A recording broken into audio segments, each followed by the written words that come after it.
comes in 2 parts. चलो बेटे मेरे साथ जो अब केस 2 है ना बेटे, वो 2 पार्ट्स में आता है. उसका पहला पार्ट देख लें क्या है.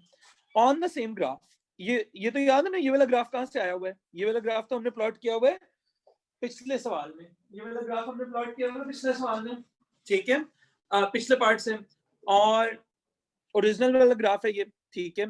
इसके ऊपर अब ये एक और लाइन बनाने को कह रहे हैं. मेरी एक बात का जवाब दो, ये लाइन कैसी होगी बेटे, हॉरिजॉन्टल, वर्टिकल या स्लैंटिंग?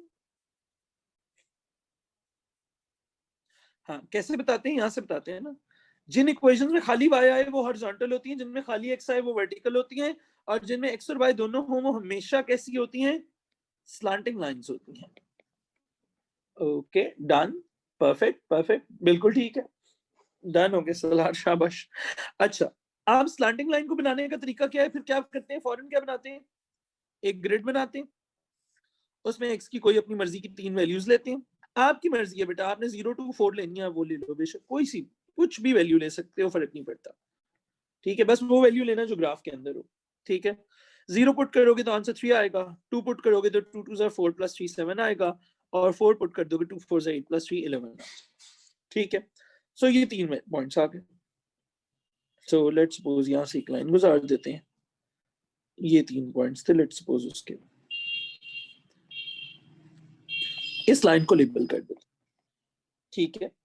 लेकिन जाहिर है हमें बुरी लग रही होती है, बेस्ट वैल्यूज होती हैं 0 1 2, जिंदगी में सुकून है, मतलब आसान से नंबर्स पुट करो, ठीक है. क्योंकि ऊपर पुट भी तो करनी है ना, जितनी मुश्किल वैल्यू लोगे उतनी ऊपर पुट करनी मुश्किल हो जाएगी. ले जी, ये लाइन पढ़े जरा, मैं अब आपको इसमें से कीवर्ड्स बताता हूँ. जिनको बेटे मैं येलो कर रहा हूँ, ये जरा याद कर लें, कीवर्ड्स हैं केस 2 के. सेक्शन येलो जो है ना, वो हमारे वो हैं कीवर्ड्स हैं. The points of intersection of the curve and the line are solutions to a very scary equation. अब जरा गौर से सुनते रहना मुझे, मैं तुम्हें एक हरकत करके दिखाने लगा हूं, जिसके बाद तुम्हारा मुश्किल से मुश्किल क्वेश्चन, ये लास्ट पार्ट है, पता है, ये लास्ट पार्ट है, ये सबसे ट्रिकी पार्ट है, सुन लो. The points of intersection of curve and line are solutions to a very scary equation. Find the values of a, b and c. कुछ समझ आया इस क्वेश्चन में से? अब मैं तुम्हें आसान करके देता हूँ इसको, ठीक है ना. चलो बेटे, अब मेरी बात सुनना शुरू करो. पहले कीवर्ड्स याद कर लो, येलो वाले कीवर्ड्स हैं. Keywords, points of intersection are a solution to a very scary equation. ठीक है जी, ये है हमारी scary equation जो हमें समझ ही नहीं आ रही कहां से आई हुई है. तो केस 2 आ जाएगा. केस 2 के कीवर्ड्स क्या हैं? सुनो सुनो सुनो, मैं रट्टा लगवा, मेरे हर बच्चे का ये क्वेश्चन हमेशा ठीक होता है, ये मेरी गारंटी है, ठीक है. तो आपने इसे हमेशा सुनना है. The points of intersection are solution of a very scary equation. ठीक हो गया. तो आपको पता चल गया ये केस 2 आ गया. तो जब भी आपके पास केस 2 आएगा, in case 2 you will always have 3 equations. You will always have 3 equations. कौन कौन सी? एक कर्व की हुआ करेगी, एक लाइन की हुआ करेगी, और एक स्केरी इक्वेशन हुआ करेगी. जी, क्वेश्चन में चलें. आपने जो कर्व बनाई हुई है उसकी इक्वेशन क्या है जो क्वेश्चन के अंदर दी हुई है बेटे? y is equals to x square plus 7x plus 4. तो स्केरी कर्व की इक्वेशन है y is equals to x square plus 7x plus 4.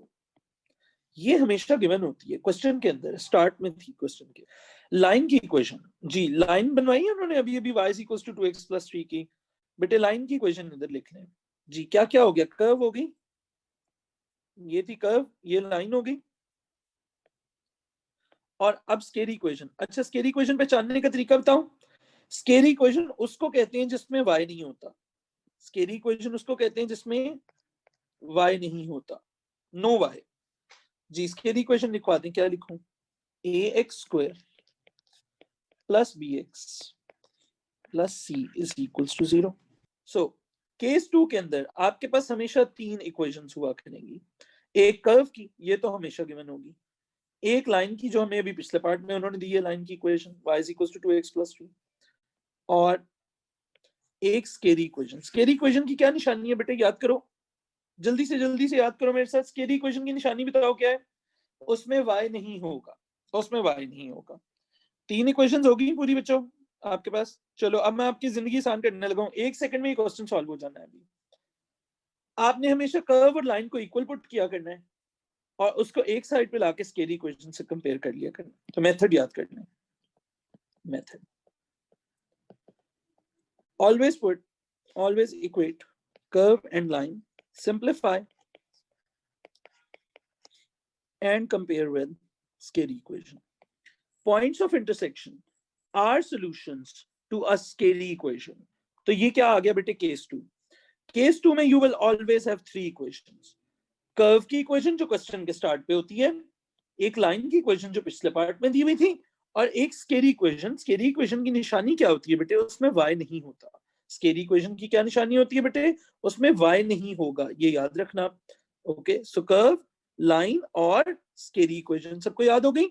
अब करना क्या है बेटे, आपने हमेशा कर्व और लाइन को इक्वल पुट कर दिया करना है और इन दोनों को इक्वल पुट करके सॉल्व करना है और स्केलर इक्वेशन के साथ कंपेयर करना है। मैं करके दिखाऊं, चलो आ जाओ। कर्व और लाइन की इक्वेशन को इक्वल पुट करते हैं। X square plus 7x plus 4 is equal to 2x plus 3। सब कुछ एक साइड पे ले आए। X square plus 7x plus 4 minus 2x minus 3 is equal to 0। X square plus 5x plus 1 is equal to 0। जी, यहां तक समझ आ रहा है सबको? अब क्या करेंगे, now compare it with the scalar equation. Now compare with scalar equation. इसके नीचे उठा के लिखो अपनी scalar equation, ax square bx plus c। जी guys, let's compare. X square के पीछे वाली चीजें आपस में कंपेयर कर लें, एक्स के पीछे वाली चीजें विद साइन पूरी आपस में कंपेयर कर लें, और कॉन्स्टेंट्स को बेटे आपस में कंपेयर कर लें। जी मुझे बताएं, ए की क्या वैल्यू लिख के आएंगे? ए की क्या वैल्यू लिखेंगे? 1। बी की क्या वैल्यू लिखेंगे? 5। सी की क्या वैल्यू लिखेंगे बेटे? 1।